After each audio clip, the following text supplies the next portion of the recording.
1945. L'Europe célèbre la fin de la guerre. Les nazis ont capitulé. Mais pour des millions d'Allemands, la paix est une illusion cruelle. À l'Est, l'armée rouge n'apporte pas la libération, elle déchaîne l'enfer.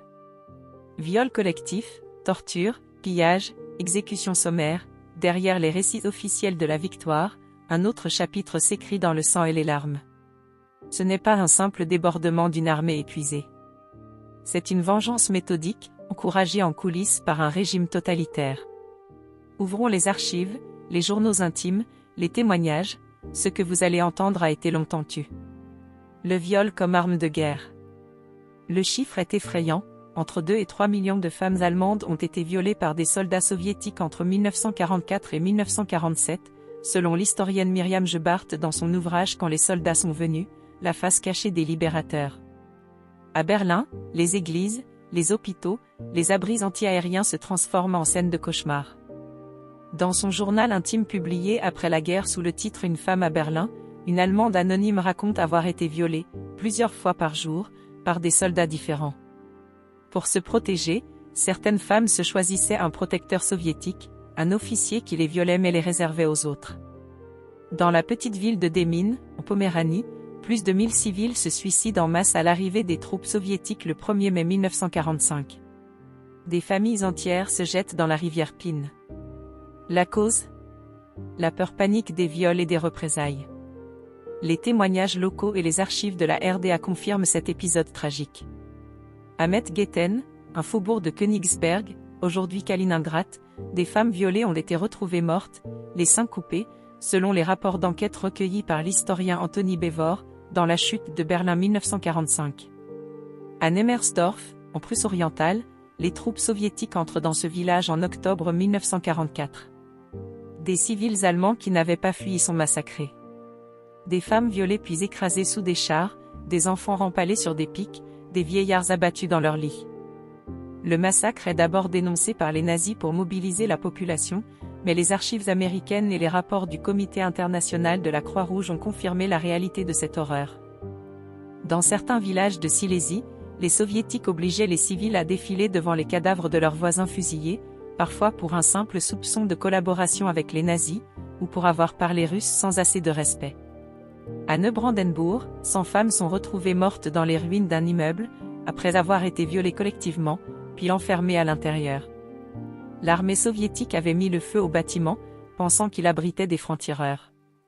Les soldats soviétiques partaient souvent au combat avec une valise vide, qu'ils remplissaient ensuite de montres, d'argenterie, de vêtements, de bicyclettes. Le maréchal Djoukov lui-même aurait reçu 45 wagons remplis de trophées de guerre. Les pillages sont systématiques, l'usine Zeizdiena est démontée pièce par pièce et envoyée à Moscou. Les bibliothèques de Dresde sont dépouillées. À Leipzig, des centaines d'œuvres d'art sont embarquées et disparaissent à jamais.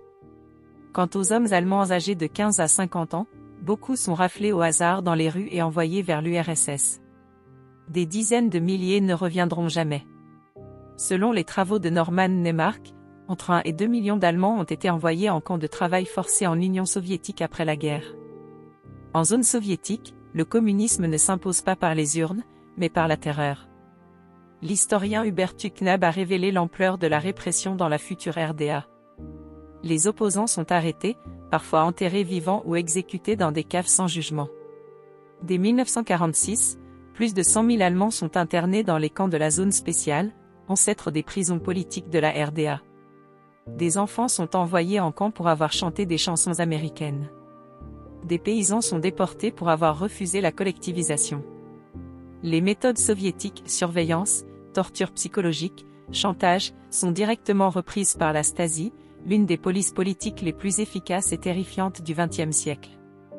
Le régime soviétique de Staline avait déjà montré sa cruauté avant la guerre, Holodomor en Ukraine, plus de 3 millions de morts de faim organisée, Grande Purge, plus de 700 000 exécutions, Goulag, des millions de morts dans les camps sibériens. Après la guerre, ce système se répand sur une grande partie de l'Europe, non comme un modèle choisi, mais comme une prison imposée. À Budapest, en 1956, puis à Prague, en 1968, ceux qui oseront réclamer la liberté seront écrasés sous les chars. Ne pas oublier ce que cache la bannière rouge. L'armée rouge donc a vaincu le nazisme. Mais la victoire ne l'a pas lavé de ses crimes.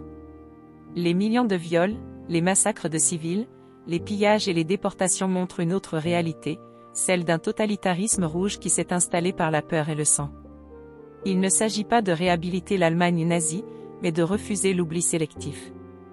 Toute idéologie qui nie la liberté et glorifie l'État absolu, qu'elle soit brune ou rouge, finit par piétiner la dignité humaine.